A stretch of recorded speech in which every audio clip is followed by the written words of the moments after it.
My name is Catherine Harris, and this is my self-portrait. This is Kimmy. This is my little doggie. I am an artist. I have a BFA in two-dimensional design. I also have a bachelor's in English creative writing and a minor in professional and technical writing.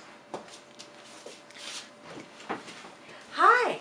Remember how I said I also had a bachelor's degree in English creative writing?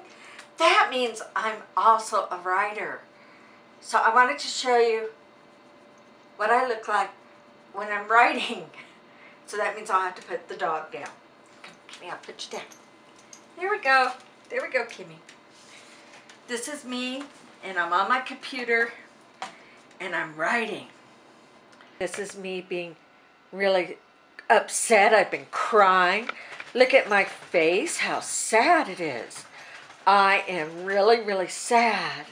Here's another picture where I am just so shocked. Look how shocked I am. Have you ever seen me looking that shocked before? I'm just crazy shocked. Here's another picture of me screaming. I'm screaming. I am screaming. Stop! Stop the madness! Stop! Stop the pollution! Stop eating dolphins!